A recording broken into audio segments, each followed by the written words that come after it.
Students, आज के इस लेक्चर वीडियो में हम लोग डिस्कस करेंगे numerical based on rate of reaction. तो चलिए फिर स्टार्ट करते हैं। तो यहाँ पर हमने एक क्वेश्चन लिया हुआ है। ये क्वेश्चन हमारा आया हुआ है सीबीएसई 2018 में, 2 मार्क्स में आया था ये क्वेश्चन। देखते हैं क्वेश्चन क्या है और इस तरह के क्वेश्चंस को किस तरीके से सॉल्व करते हैं। तो क्वेश्चन है हमारा, for the reaction 2N2O5 gas और प्रोडक्ट क्या दिया हुआ है 4NO2 plus O2 gas, the rate of formation of NO2 gas is 2.8 into 10 to the power minus 3 mole second inverse. Calculate the rate of disappearance of N2O5 gas. तो जरा समझिए question में दिया क्या है। क्वेश्चन में हमें दिया है rate of formation of NO2। Rate of formation of NO2 मतलब इस प्रोडक्ट के रेट ऑफ फॉर्मेशन को हमें दिया हुआ है और हमसे पूछ क्या रहा है, हमसे कह रहा है कि calculate the rate of disappearance of N2O5। और कैलकुलेट करने के लिए हमें कह रहा है कि आप इस जो रिएक्टेंट है हमारा, इस रिएक्टेंट के डिसअपीयरेंस का रेट क्या होगा, इसे कैलकुलेट करिए। ठीक है, तो ओवरऑल क्या है, ओवरऑल ये है कि प्रोडक्ट का फॉर्मेशन दिया हुआ है, रिएक्टेंट के डिसअपीयरेंस के रेट को पूछ रहा है। तो चलिए फिर स्टार्ट करते हैं, कैसे सॉल्व करेंगे। सबसे पहले हमें क्या करना पड़ेगा, हमें लिखना पड़ेगा रेट ऑफ रिएक्शन, है ना, यानी कि rate of appearance of the product and rate of disappearance of the reactant, ये हमें लिखना पड़ेगा। तो चलिए फिर लिखते हैं, रिएक्शन की रेट क्या होगी, rate of reaction is equal to क्या हो जाएगा हमारा, रेट ऑफ रिएक्शन क्या होगा, रेट ऑफ रिएक्शन मैंने आपको बताया था कि कैसे फॉर्मूला बनाते हैं। रिएक्टेंट के लिए भी रेट लिखते हैं, concentration, change in concentration with respect to time, और प्रोडक्ट के लिए भी लिखते हैं change in concentration with respect to time. तो चलिए फिर लिखते हैं, ये हमारा क्या है, रिएक्टेंट है। तो रिएक्टेंट के लिए हम सबसे पहले क्या लिखते हैं, माइनस लिखते हैं, लास्ट लेक्चर में मैंने आपको बताया था। फिर उसके बाद यहाँ पे जो स्टोइकियोमेट्रिक कोफिशिएंट है यहाँ पर वो क्या है, 2 है। तो ये कहाँ पर जाएगा, हमें 2 से डिवाइड करना पड़ेगा, तो इसलिए हम लोग पहले ही लिख दे रहे हैं -1/2। फिर क्या हो जाएगा, delta concentration of N2O5 upon delta T।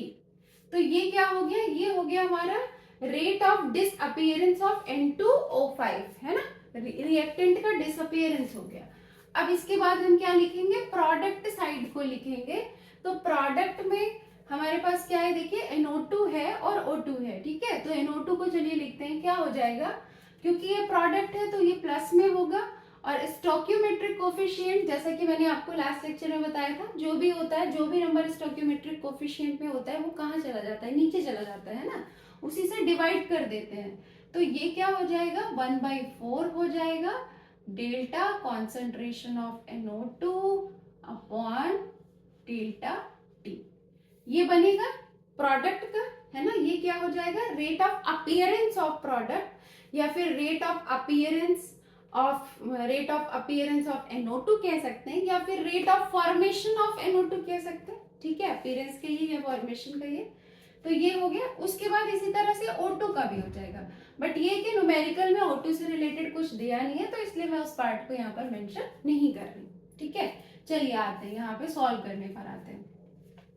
हमें कैलकुलेट करना है इस पार्ट को, रेट ऑफ डिसअपीयरेंस को, इसका डिसअपीयरेंस हमें कैलकुलेट करना है। और ये दिया हुआ है, इसका रेट ऑफ फॉर्मेशन दिया हुआ है, ये दिया हुआ है।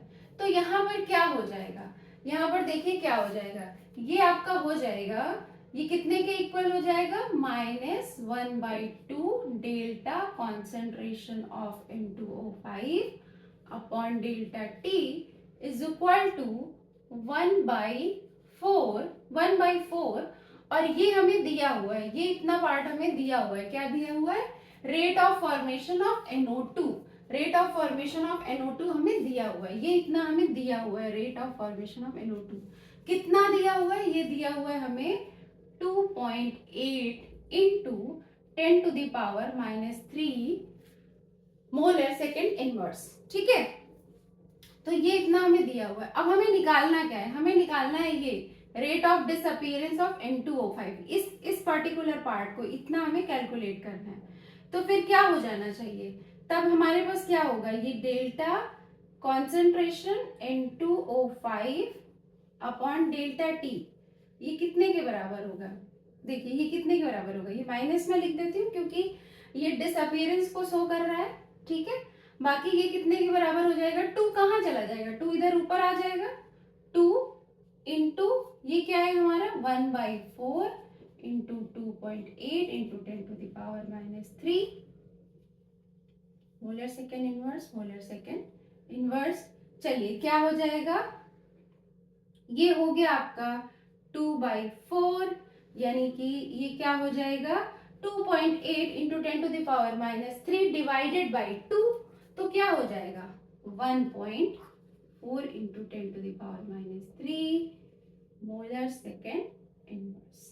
ये जो मोलर दिया हुआ है ये वही है मोल पर लीटर, ठीक है। तो हमें यहाँ पे क्या मिल गया, rate of disappearance of N2O5, ठीक है। जैसा कि मैंने बताया था रेट ऑफ अपीयरेंस या फिर रेट ऑफ डिसअपियरेंस कितने के बराबर होता है, change in concentration upon time.